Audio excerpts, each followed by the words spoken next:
Assalamualaikum warahmatullahi wabarakatuh.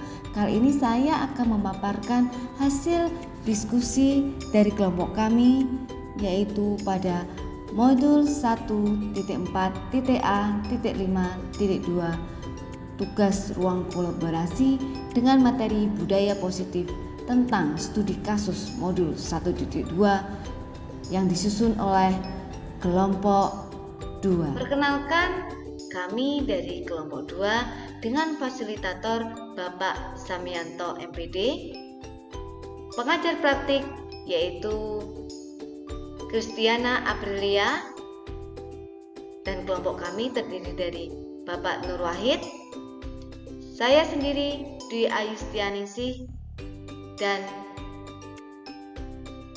teman saya Deni Adventi Sari. Kali ini kita akan studi kasus dari modul 1.4. Kasus yang pertama. Keesokan harinya, Ibu Santi memanggil Vivi dan Natali serta menanyakan tentang laporan Ibu Eni. Ibu Santi menanyakan, apakah mereka bersedia melakukan memperbaiki permasalahan yang ada? Vivi dan Natali sempat ragu-ragu dan membela diri, namun pada akhirnya mengatakan akan meminta maaf. Ibu Santi menanggapi bahwa tindakan itu boleh saja dilakukan bila mereka sungguh-sungguh ingin meminta maaf.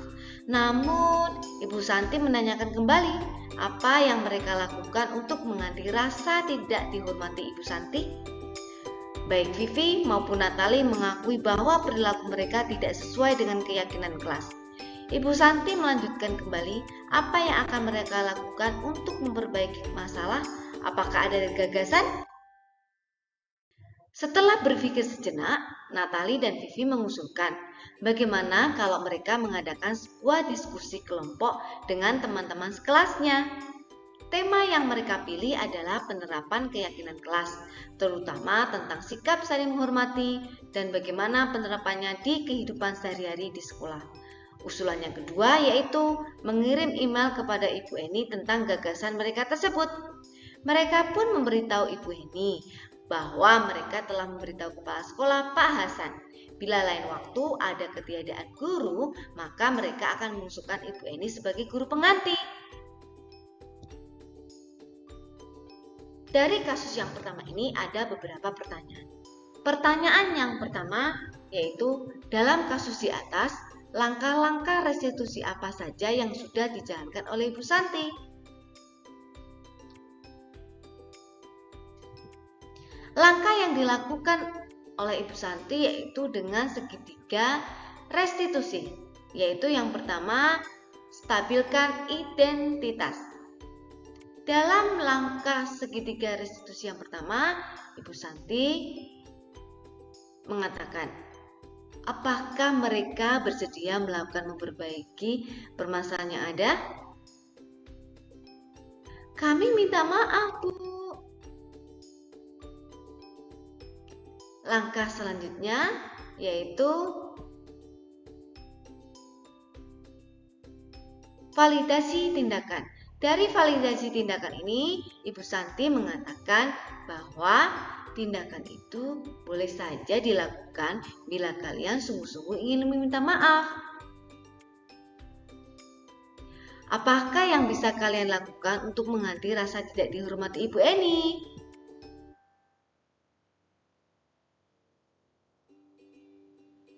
Kami akan minta maaf, Bu. Langkah selanjutnya yaitu menanyakan keyakinan. Di sini Ibu Santi berkata, mengatakan, apa yang akan kalian lakukan untuk memperbaiki masalah? Apa ada gagasan? Kami mengakui perilaku kami tidak sesuai dengan keyakinan kelas, Bu. Bagaimana kalau mengadakan sebuah diskusi kelompok dengan teman-teman sekelas dengan tema keyakinan kelas tentang sikap saling menghormati dan bagaimana penerapannya di kehidupan sehari-hari, Bu? Pertanyaan pada kasus yang pertama ini selanjutnya yaitu, menurut Anda, apakah restitusi yang diusulkan Vivi dan Natali sudah sesuai dengan pelanggaran yang dibuat?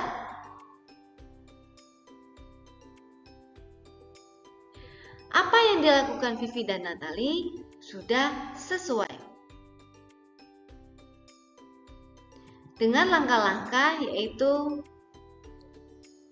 yang pertama, diadakan diskusi kelompok dengan tema penerapan keyakinan kelas. Langkah selanjutnya yaitu mengirim email kepada Ibu Eni tentang gagasan mereka. Dan selanjutnya memberitahu kepala sekolah bila lain waktu ada ketiadaan guru, maka mereka akan mengusulkan Ibu Eni sebagai guru pengganti. Dalam kasus di atas, posisi apakah yang telah diambil oleh Ibu Eni dalam menangani Vivi dan Natali? Posisi merasa bersalah dengan Bu Eni mengatakan, ayolah tugasnya dikerjakan, nanti ibu ditegur kepala sekolah kalau kalian tidak dikerjakan tugasnya. Dan juga posisi sebagai teman dengan mengatakan, tolong bantu ibu ya. Pertanyaan selanjutnya yaitu, jika Anda adalah Pak Hasan, bagaimana Anda menyikapi langkah yang ditempuh Ibu Santi? Jika saya sebagai kepala sekolah, langkah yang ditempuh Ibu Santi sudah baik. Kenapa? Karena Ibu Santi sudah menggunakan langkah segitiga restitusi.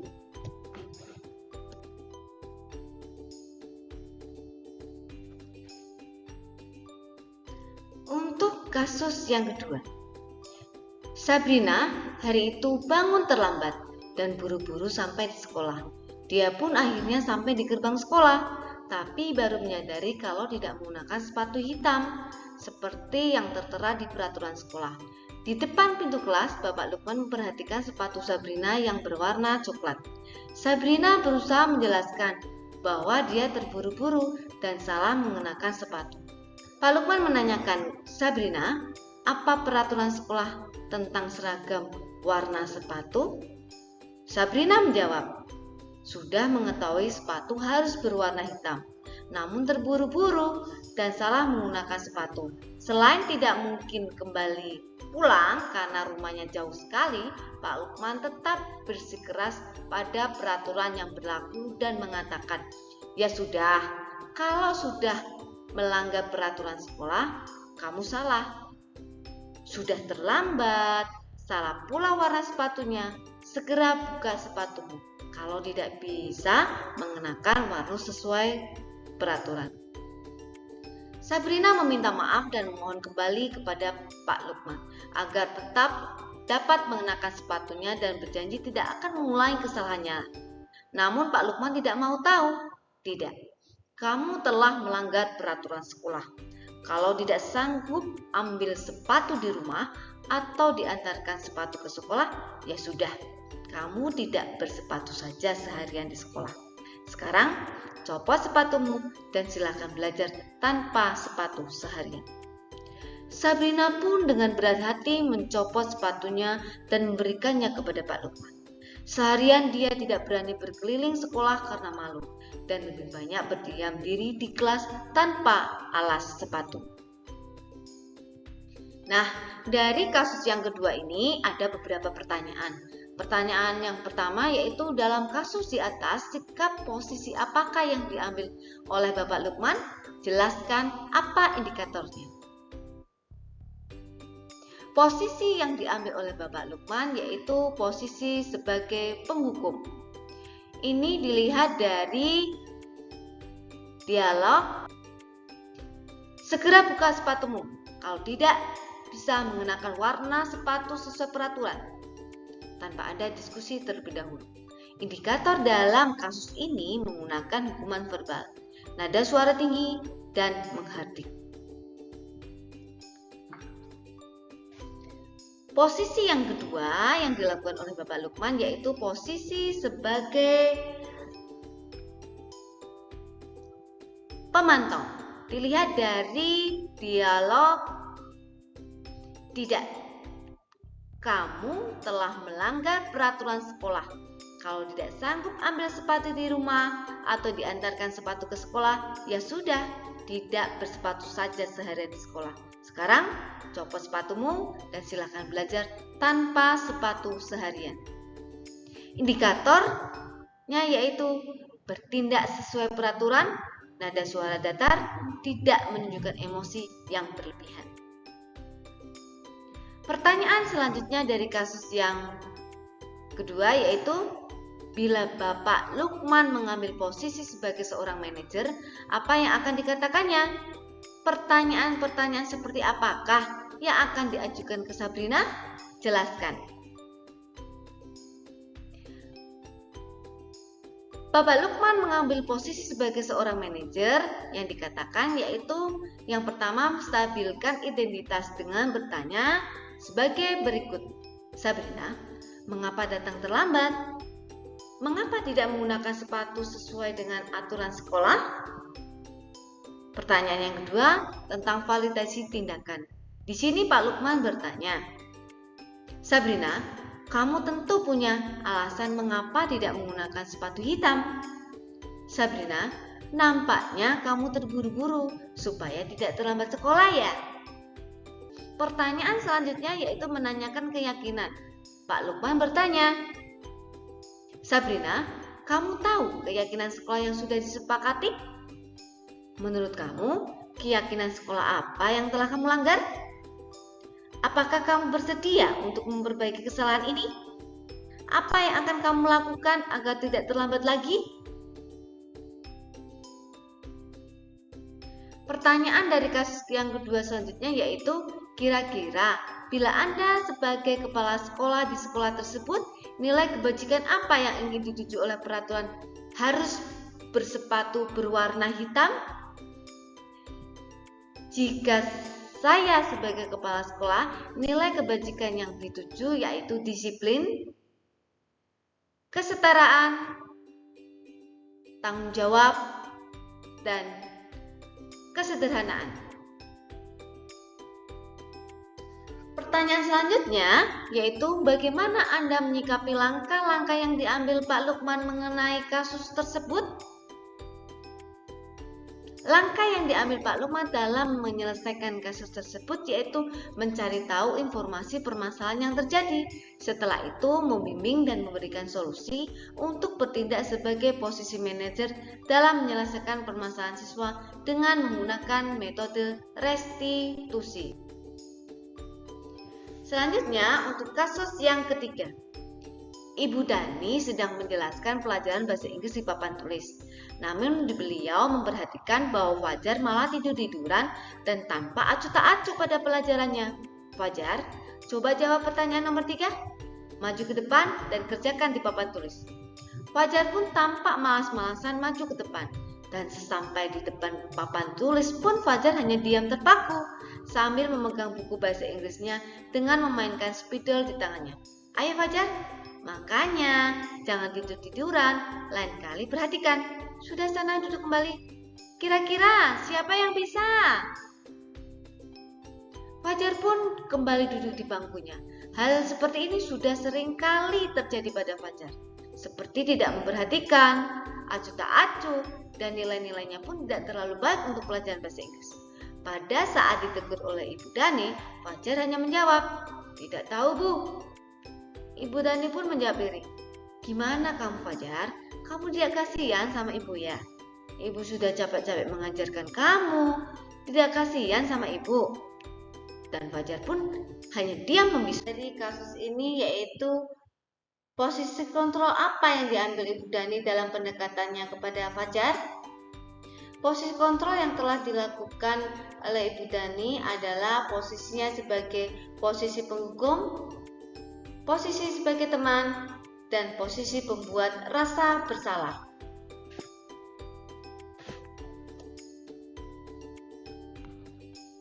Pertanyaan selanjutnya yaitu membaca sikap Fajar. Kira-kira kebutuhan apa yang diperlukan oleh Fajar? Yaitu kebutuhan untuk merasa diterima. Pertanyaan selanjutnya, bila mana Ibu Dani mengambil posisi pemantau, apa yang akan dilakukan atau dikatakan olehnya? Pertanyaan-pertanyaan seperti apa yang diajukan? Jelaskan. Jika Ibu Dani sebagai posisi pemantau, Ibu Dani akan bertanya, Fajar, kamu tahu kan pernyataan yang ada di kelas apa saja? Fajar, tahu kan konsekuensinya yang harus dilakukan apabila tidak memperhatikan saat belajar? Pertanyaan dari kasus 3 ini yaitu selanjutnya, apabila Anda sebagai kepala sekolah di sekolah Fajar dan mengetahui hal ini, bagaimana tindakan lanjut Anda? Jika saya sebagai kepala sekolah di sekolah Fajar, saya akan melakukan pendekatan personal dengan memanggil Ibu Dani dan Fajar di waktu yang tidak bersamaan untuk mencari informasi permasalahan yang terjadi. Setelah itu bertindak sebagai posisi manajer untuk menyelesaikan masalah antara Ibu Dani dan Fajar menggunakan tahap-tahap restitusi. Selanjutnya, pada kasus yang keempat, Anto dan Dino sedang bermain bersama di lapangan basket dan tiba-tiba terlibat sebuah pertengkaran adu mulut. Dino pun menjadi emosi dan mengadakan kontak fisik, menarik kemeja Anto dengan kasar sampai 3 kancingnya terlepas. Pada saat itu, Ibu Guru Piket langsung melerai mereka dan membawa mereka ke ruang kepala sekolah. Ibu Suti sebagai kepala sekolah berusaha menenangkan keduanya, terutama Dino. Dino, sepertinya kamu saat ini sedang marah sekali. Mendengar itu, Dino pun mengalir bercerita tentang kesalahan hatinya. Ibu Suti pun melanjutkan bahwa membuat kesalahan adalah hal yang manusiawi dan bahwa mempertahankan diri adalah hal yang penting. Namun meminta Dino memikirkan cara lain yang mungkin lebih efektif karena saat ini Dino berada di ruang kepala sekolah. Ibu Suti melanjutkan bertanya tentang keyakinan sekolah yang disepakati, serta apakah Dino bersedia memperbaiki kesalahan yang telah dilakukan terhadap Anto. Dino pun akhirnya perlahan mengangguk. Kemudian Ibu Suti balik bertanya kepada Anto, hal apa yang dilakukan Dino untuk memperbaiki masalah ini? Anto menjawab, saya perlu kancing saya diperbaiki, Bu. Ibu saya akan sangat marah kalau melihat kancing baju saya sampai copot 3 kancing begini. Ibu Suti pun kembali bertanya kepada Dino, apakah yang akan dia lakukan untuk menggantikan 3 kancing Anto yang terlepas? Dino berpikir sejenak, namun menjawab, wah, tidak tahu, Bu. Saya lem kembali mungkin ya. Ibu Suti berpikir sebentar dan menanggapi, kalau dilem akan mudah terlepas kembali Dino. Bagaimana kalau kamu menjahitnya saja? Bersedia kamu? Dino tanpa ragu-ragu dan menanggapi, menjahit? Mana saya tahu bagaimana menjahit, Bu. Ibu Suti meneruskan, apakah kamu bersedia belajar menjahit? Dino berpikir sejenak, memandang kemeja Anto dan menanggapi, yang mengajari saya siapa, Bu? Dengan cepat Ibu Suti menjawab, Pak Irfan, guru tata busana kita. Dino kembali diam sejenak, memandang kemeja Anto yang tanpa kancing. Akhirnya Dino mengangguk tanda menyetujui dan sepanjang siang itu Dino belajar menjahit dan memperbaiki kemeja Anto. Terakhir kali terlihat kedua anak laki-laki tersebut, Dino dan Anto, pada jam pulang sekolah. Mereka sudah bercengkrama dan bersendau gurau kembali. Nah, dari kasus keempat ini ada beberapa pertanyaan. Pertanyaan yang pertama yaitu posisi kontrol apa yang dipraktikkan oleh kepala sekolah Ibu Suti? Hal-hal apa saja yang dilakukannya sehingga Anda berkesimpulan demikian? Posisi kontrol yang dilakukan oleh kepala sekolah Ibu Suti yaitu posisi sebagai manajer. Dalam hal ini sebagai posisi manajer karena Ibu Suti menggunakan langkah-langkah restitusi dalam menyelesaikan masalah antara Dino dan Anto. Pertanyaan selanjutnya, dalam kasus tersebut bagaimana Dino dikuatkan? Bagaimana Anto dikuatkan oleh Ibu Suti? Dalam kasus ini Ibu Suti menguatkan Dino dan Anto dengan berkata, Dino, membuat kesalahan adalah hal yang manusiawi dan bahwa mempertahankan diri adalah hal yang penting. Anto, hal apa yang bisa dilakukan Dino untuk memperbaiki masalah ini? Apakah yang akan kamu lakukan untuk menghentikan 3 kancing Anto yang terlepas, Dino? Pertanyaan dari kasus yang keempat ini selanjutnya yaitu kira-kira nilai kebajikan atau keyakinan sekolah apa saja yang ada dalam kasus tersebut? Jelaskan. Nilai-nilai kebajikan yang ada dalam kasus tersebut yaitu bertanggung jawab, saling menghormati, saling menghargai, mandiri, dan peduli. Demikian hasil diskusi dari kelompok 2 yang terdiri dari Bapak Nur Wahid, saya sendiri Dwi Ayustianingsih, dan Ibu Deni Adventi Sari. Kami mengucapkan terima kasih. Mohon maaf jika ada kesalahan. Salam guru hebat, bergerak, tergerak, menggerakkan.